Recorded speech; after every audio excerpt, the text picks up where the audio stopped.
Kung sino man ang hihiranging leaders ay kukuha ng setro o scepter na nakikita ninyo sa inyong mga harapan.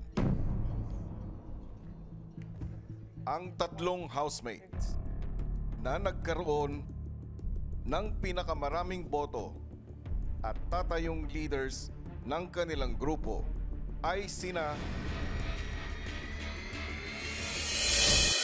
Sa panibagong araw sa loob ng bahay, Ano yun? Okay. Nomination. Task. Gold, silver, and bronze.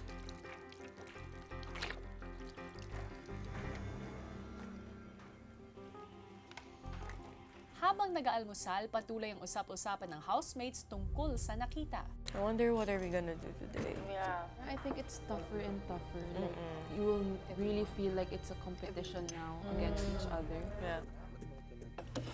Today will be tough, I think. Before, we used to do tasks as a group, but now parang it's Individual or a team Parang- fight. it will feel like we're really competing with each other na. Okay na ako maging kakampi sa Ate Hasna. Baka wala akong matutulong po. Anong walang matutulong? Mahina na ako. Be proud to be weak. Because we are all weak from the beginning. And look at now. We're here, still here.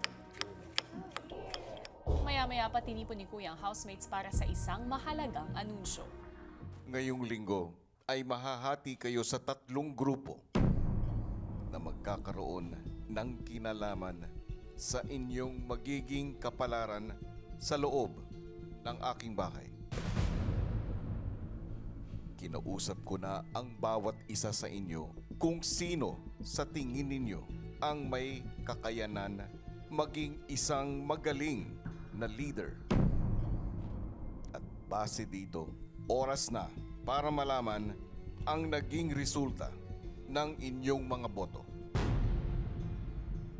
Kung sino man ang hihiranging leaders ay kukuha ng setro o scepter na nakikita ninyo sa inyong mga harapan.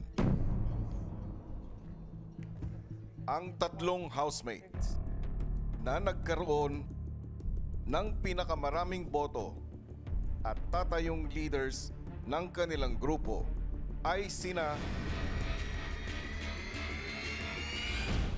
Gino,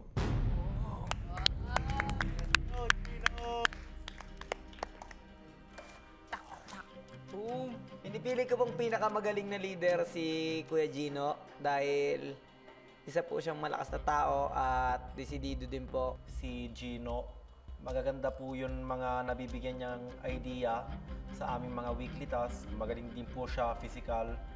The best leader for me would be Gino because he's very fair and likes to solve problems, and I think that he's very responsible and fair.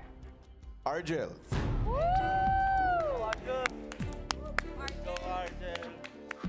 Argel po. Aside from very pleasing siya to talk to, very open din siya to ideas, willing to learn, a man of actions also. Ang pinipili ko pong pinakamahusay na leader po ay siyempre po una ang sarili ko, kuya. Ginagampanan ko po yung pagiging leader ko, kuya, sa pamamagitan po ng pagkuha ng mga opinion po ng kagrupo ko, kuya. At saka, yun nga po, binabahagi ko sa kanila yung mga kaalaman ko. and last but not the least, Kiara.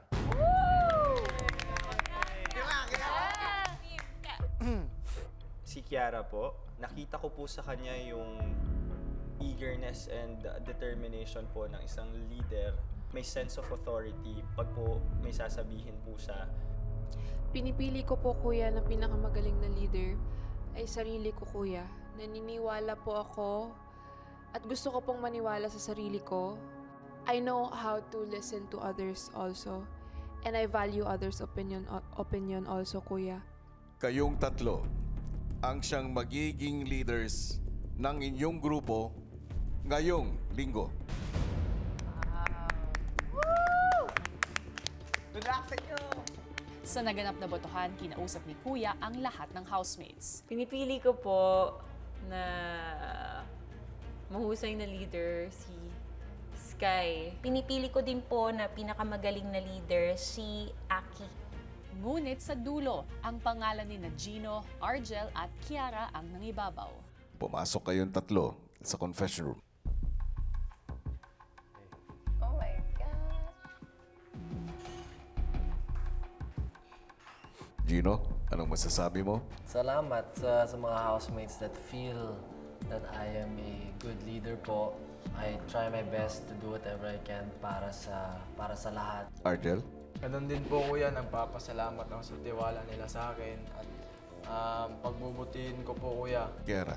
May mga taong naniniwala po sa akin, sa kakayahan ko, Kuya. Kaya masaya po and mas porsigido, Kuya, ngayon na napili po akong leader. Leaders? Kuya, Mapapasa inyong mga kamay ang mabigat na responsibilidad ng pamumuno sa inyong magiging grupo. Ngunit, hindi kayo ang pipili ng inyong magiging kagrupo. Sapagkat ang kalabang mga leader ang siyang mamimili nito para sa inyo.